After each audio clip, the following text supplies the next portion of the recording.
Welcome back to the channel, noobs, and today we're going to dive into the eternal question: console or PC, and who actually has the real advantage? Well, I'm taking the tactical and technical approach, so hit that like button and share your thoughts down below in the comments section. And, go ahead, hit that sub button one time if you want to follow it. So are you team PC or are you team console? Well, here we go. So the war on hardware hasn't been felt like this in a long time. When manufacturers were few and far between, that is. Now we have more options, but fewer resources. The global impact continues, with gamers being hit the most and the hardest in the pocketbook, obviously. And that's a debate for another time, really. Possibly another channel. The consoles. They're the equivalent of the PX Ranger. All the tabs, none of the fucking experience. So when it comes to hardware, the pocketbook and credit score really rule the field here. They're the king of battle, on this battlefield anyway.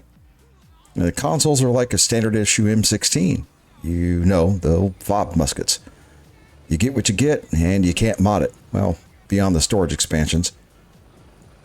No upgrading the CPU, the GPU, or RAM. It's reliable, it's consistent, and it works the same for everyone. It's the GI of gaming, the general issue. With fixed hardware that's optimized for performance, no tweaking, no BIOS, no drivers, no updates on individual components. It's everything that the layman wants. All the play, none of the tech jargon requiring a 13-year-old with a doctorate degree in Google search. And devs, well, they know exactly what they're building for: PlayStation, Xbox, or Switch. The coding is simplified, and devs typically get a representative or a team from each one of the manufacturers to help with coding and to ensure that everything's run smoothly. You get gaming at a lower cost of entry, $400 to $600 typically. I know, we're talking about $1,000 PS5s right now. I get it. Like I said, the Rampocalypse and tech thing, I didn't want to get into that. However, that price may hold steady or it may decrease. It all depends on what the Global Economic Forum decides to push down on us, right? But that's not why we're here, is it? We're talking about gaming. So consoles are the gaming's version of the AK-47. It's not the prettiest, it's not the most customizable, but it'll fire when it's dirty and when it's wet. And it'll operate in your mom's basement where most of you trolls tend to dwell. And PCs, well, that's a customizable spec ops troop. The PCs are like the operator who showed up looking like they just stepped out of Q course after spending thousands of hours training. And they're dressed for war.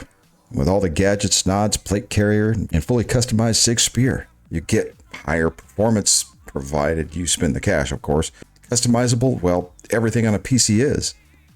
Upgradable over time, almost every part is upgradable, from the motherboard to the cooling fans. Specialized hardware for streaming, editing, and multitasking. Not to mention multiple monitors. Waiting for consoles to catch up to that one. PC gaming is freedom, but freedom comes at a cost. You need knowledge and understanding, otherwise your next BIOS update breaks your motherboard at 2 o'clock in the morning. And the advantage? Well, it depends on what you want and what you can afford. Do you want maximum power or maximum simplicity? The real advantage? If you're looking for a sheer speed and graphics, the PC dominates. If you want out-of-the-box reliability, then consoles are pretty much your bet. And the bottom line? PC on hardware is going to be the clear winner. More options, more customization, more multitasking. PC dominates this field. It was specifically designed for it. The next part, we're going to get into aiming, inputs, and the great aim assist debate. Oh boy. This has been one of the biggest debates in gaming since the dawn of time, and it sits squarely at the center of console versus PC. Controller versus mouse and keyboard. Controllers in a nutshell are slow, and slow is smooth and smooth is fast. Controllers are ergonomic, smooth, and built for comfort. But let's be honest, aim assist, especially in FPS games, well, that's doing all the heavy lifting, isn't it? And that's why some people tend to stay on console. The advantage is real. Controllers are great for movement, and great for driving or flying, especially over mouse and keyboard. And practice with standing, of course, let's not get it twisted. Aim assist, well, that helps compensate for stick precision, especially for those who need a little extra help now and again. Console players say that aim assist is balancing. And PC players say that aim assist is, well, it's a war crime. And the truth? It's kind of both. Depends on who you ask, too. It's not cheating if you're a mouse and keyboard player and you have more settings than the average controller player.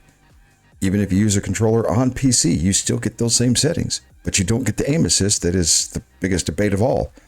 Consoles are pretty much exclusive in that realm. And mouse and keyboard, that's the precision sniper. Mouse and keyboard offers raw precision, no aim assist, no magnetism. It's pure hand and eye coordination. On mouse and keyboard, you get faster reaction times, higher accuracy potential, and more keybinds. Now that equals more control, really.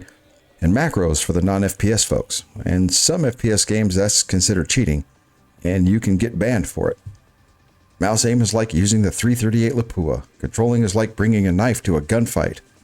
You only have one hand, and there's only 3 fingers there, so you get a little bit of assistance. And the advantage goes to, well, it's ergonomics. PC wins when it comes to aim and control, but when it comes to a little bit of assistance and ergonomics, where, somebody who has a little bit of a hand trouble, in the input race, the advantage goes to, well, it goes to the controller on a PC, technically. So it's kind of a split point here, because controllers were designed specifically for consoles. They just kind of migrated to PC. PC has a lot more to do with fine-tuning. Controllers are basically comfort. But if you're really playing FPS games, mouse and keyboard tend to win every time.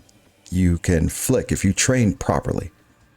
But if you're just raw coming out of the box, the controller is going to win and dominate there. But if you have a lot of practice and time, you're going to want to go back to mouse and keyboard. Trust me on this. First-hand experience on that. So performance and graphics. This right here is kind of a misnomer. We all know that performance and graphics are going to easily be dominated by PC. GPUs reaching upwards of $3,000 a piece, specifically for like an NVIDIA 5090, you're going to be running inherent 4K as to where consoles only run 4K with an upscaler. So let's take a look at the breakdowns of, well, the consoles versus the PC. With a PS5 Pro and an Xbox, you pretty much have the same hardware installed. Each have a CPU designed by AMD. It's the Zen 2 with 8 cores, but only gigahertz vary between the two systems, with a 0.3 advantage going to the Xbox. And the GPU, well, they both run the AMD Radeon with 4K upscalers that are designed specifically for each system. RAM, exactly the same, a 16 gigabyte DDR6. And storage, well, that's where the PS5 tends to dominate the field here. Comes native with a 2 terabyte NVMe SSD as to where Xbox only has the 1 terabyte. PS5, well, it's upgradable to 8 terabytes as to where the Xbox is only upgradable to 4 terabytes. But you can put expansions on the USB slots. Not suggesting you run games from it, but you can put extra storage and saves there. And the Switch, we'll throw them in because, well, they do have a console too, right? Their CPU is an NVIDIA Tegra T239 with 8 cores. So it's not very much different than the Zen 2. And the GPU is an NVIDIA Ampere. It also has a 4K upscaler. And the RAM, only running 12 gigabytes of DDR5. And storage, it's only got 256 gigabytes. But it is expandable up to 2 terabytes with micro SDs, and you can use multiple micro SDs. So what about a PC? Well, to do this, we have to compare the PC to the same generation of technology that the PlayStation and Xbox are in, because it would be unfair to put it up against a $10,000 PC versus a $1,000 console.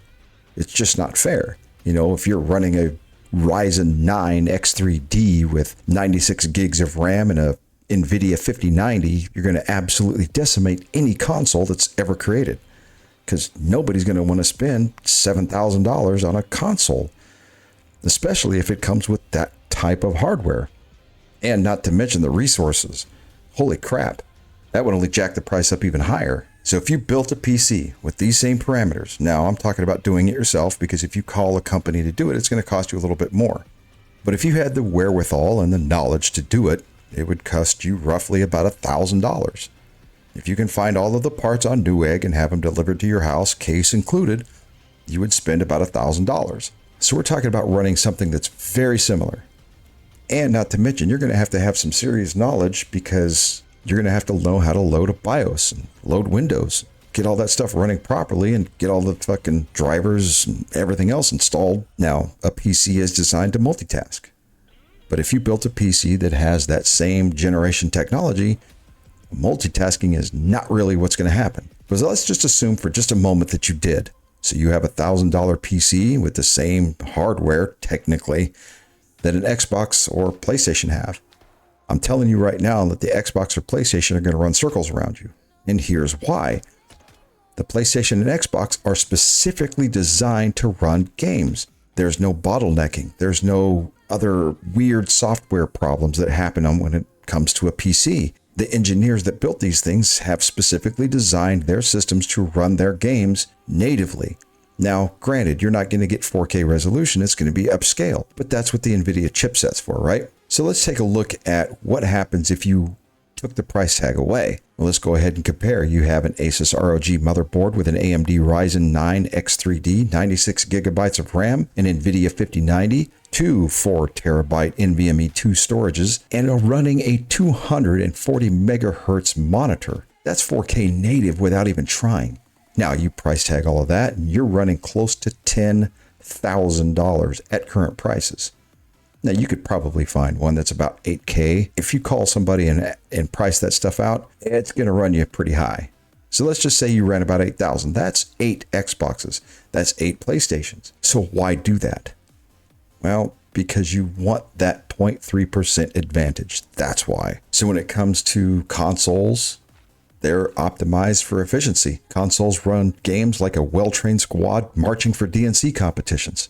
Everything is optimized. Everything is streamlined, offering stable performance with no settings confusions, no hardware bottlenecks, and the devs tuned specifically for the console. Well, they get a team from each one of them to help them out. And since GPUs and CPUs and RAM, pretty much the same on each system, excluding the Switch, of course, it's almost plug and play for the devs and engineers on each game, especially if they've made multiple titles over their tenure. So you're not hitting 240 frames. Yep, sure, you're not.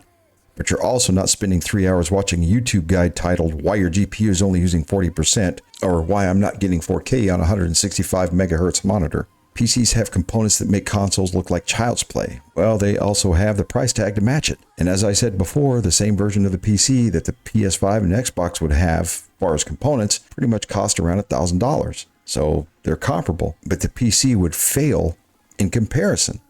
Because of that optimization. PCs can push frame rates that are insane in numbers, 144, 240, upwards of 360 frames per second. I mean, the human eye can't even catch those. Those are frames so smooth that when you kill somebody, you see the soul leave the body. It's crazy. With PCs, you get a higher frame rate, higher resolutions, higher ray tracing, anti-aliasing, DLSS or XESS, depends on your chipset. You can customize your settings for competitive play. PC gaming is the only place where you can spend $2,000 just to get a 0.3% advantage in competitions. And you're going to feel great about it too. You know, GigaChad level achieved. So the performance and graphics advantage, well, that's going to go to PC. Let's not get it twisted. Anybody knows that if you're running FPS games, frame rates matter. Smoothness matters. So DLSS and XESS, yeah, they're going to dominate over console. I'm kind of wondering if, like, you know, Call of Duty or Battlefield technically dumbed down PCs just to kind of make it more competitive on the console side. Not saying they do that, just wondering about it. And then for the next part, we're going to get into the cost, value, and long-term investment. This one's going to be pretty much a drag race. With the current rampapocalypse and prices rising in the tech field, this one's going to be hard. I mean, we've already seen the price increase from $600 to $1,000 just on the PS5 and Xbox. Current prices to build a PC are only going up exponentially as well, because CPUs are next on the list from what I'm hearing. Well, what does that mean? It means that anybody who bought a PlayStation when they first came out, you could sell it for a profit right now, used, as is. That's fucking crazy. And consoles, well, it's like operating on a budget. Even at the $1,000 price point, the console is still lower priced than a mid-tier PC, and it's better optimized. But if a PC is needed for any other task, then console's not the way to go. I'm not saying consoles don't have web browsers, but come on, ever tried opening a game on a console while having the browser open? It's not going to happen. That thing is not designed for multitasking. Not one bit. But this is about gaming, so I'll try to stay as focused as I can. Consoles are still the best value in gaming, period. Lower upfront costs, no need for upgrades, and games, well, they run extremely well. They're designed for it. The consoles, you just buy it, you plug it in, and boom, you're off to the races. PCs, well, that's a long-term investment.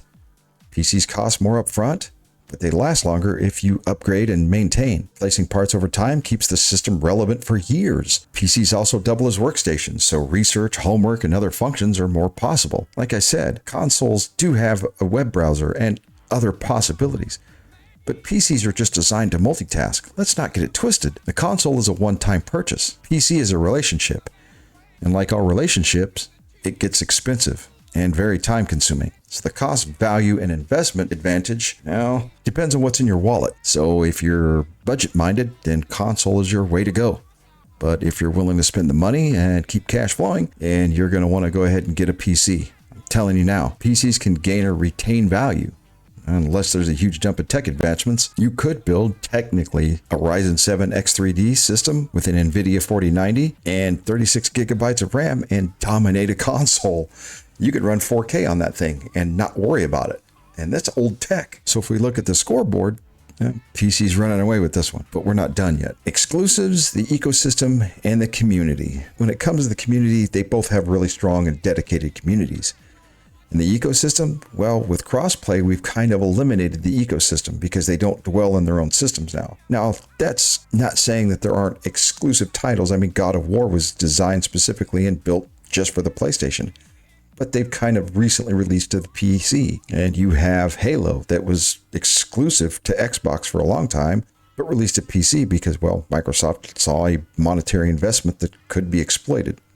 And let's not get it twisted. If there's money to be made, Microsoft's probably in front of the line. So we have to talk about just the exclusives. And that's where things get a little twisted because, like I said, exclusives aren't truly exclusive anymore.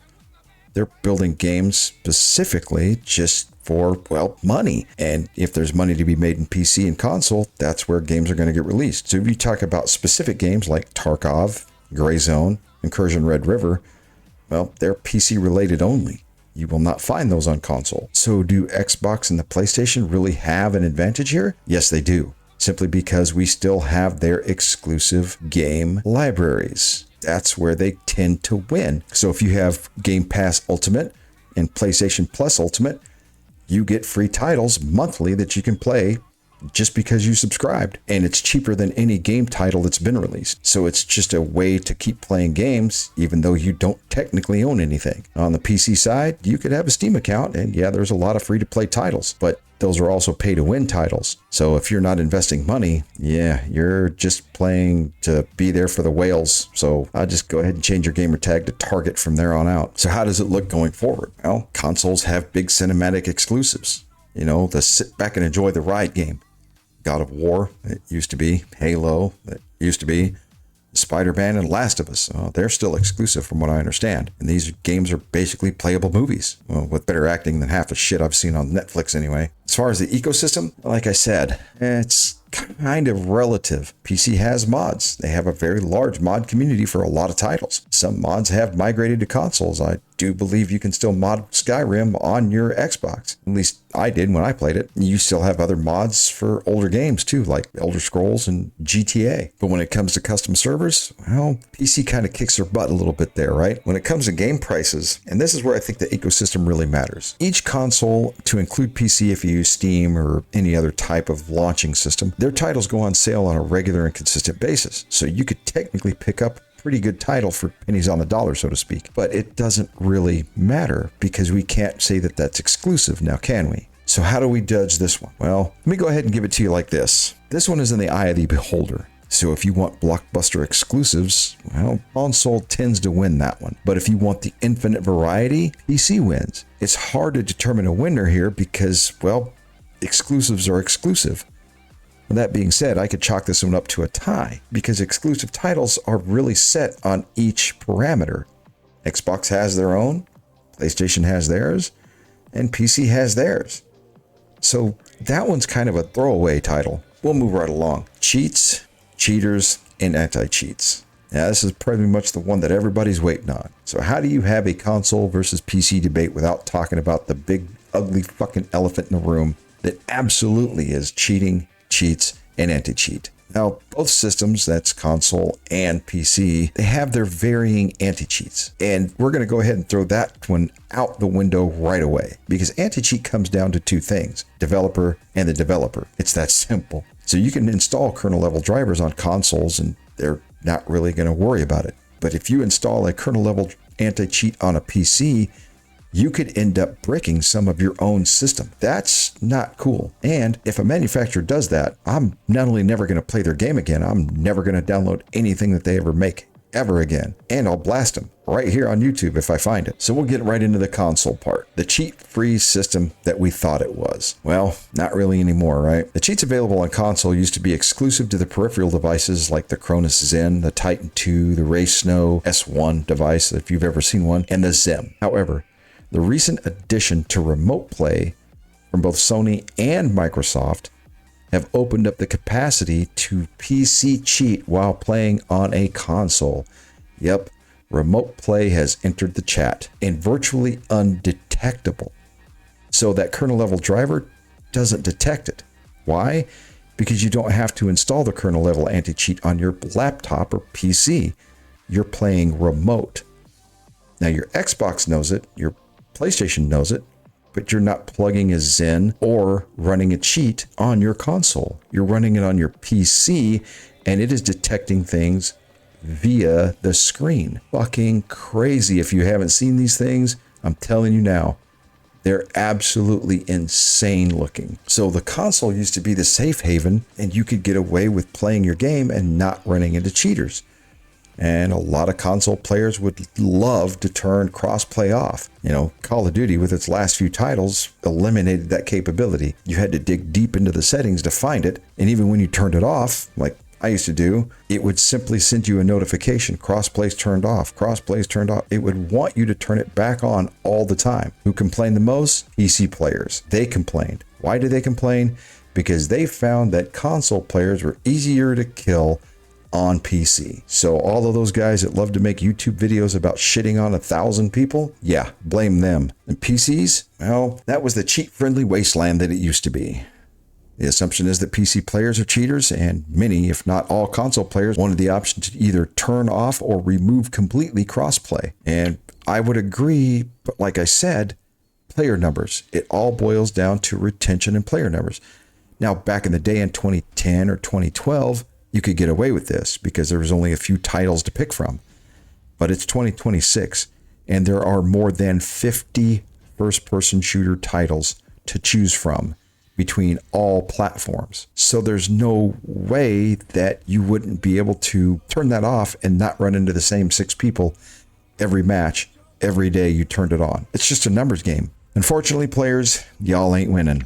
I mean, we're already complaining about bots in lobbies now, right? Just imagine you're playing a match with 64 people on Battlefield 6 and there's only 6 people, like real people, playing the game. An insane number. That's 58 bots in one place. I mean, custom servers are like that. Yeah, sure. I get it. But I'm playing an FPS multiplayer game. I think it's in the title, right? Multiplayer? Not multi-bot? I mean, I hate to sound like Tony Stark there, but yeah, multi-bot. Come on, man. So who does the tactical advantage go to? Specifically when it comes to cheats, cheaters, and anti-cheats. Well, we had to take anti-cheat out of the equation because that's really a dev problem. Cheaters, well, since they allowed remote play, cheaters on both sides, and they're rampant. As far as cheats, this is where PC falls apart. There are more cheats available on PC today than any other place. Yeah, you can buy a Cronus Zen for $100 or a Zem for $100, and I don't know what the other ones cost because I've never really even seen them. You're really boiling it down to the cheating capability.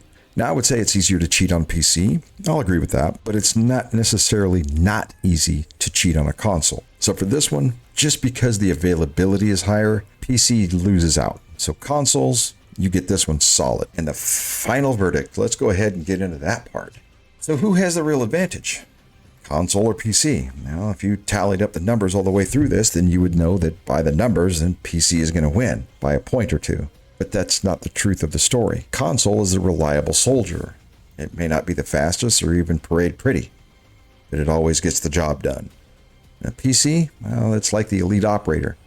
And when it's called on time to operate, it does it with precision, but it'll cost you both money and time. Both will accomplish the mission. Both have their strengths, Both obviously have their weaknesses, but the ultimate winner in this debate is, well, you personally. Points be damned when it comes to the scoreboard. Whether you own a PC, console, or both, they have their time and place. I own all of them, and I'll travel with my laptop or even my Xbox Series S as to where my PlayStation 5, my Series X, and my PC will sit here at the house. Ooh, especially when I play God of War. I mean, yeah, I spent well over $500 just to play God of War. Love the title that much, but that was before it was released to Steam. So as for my Asus PC by Meta PCs, that's my main system. And on the real, the PC is a component beast. It's modular. And the console is, well, it's for every Joe. There can't be any one true winner unless you break down each title and, well, the personal desire from each individual and what they want to experience. So the battle will rage on. And with the new announcement that Xbox and PlayStation are moving to Steam, it will only broaden the debate further, but only if they eliminate the Xbox Live and PlayStation Plus requirements to go online for multiplayer games, especially if you bought it through Steam. Because I could just imagine playing the next title of COD, Battlefield, or GTA, and if I've bought it through Steam and I still have to maintain an Xbox Live account, PlayStation Plus account,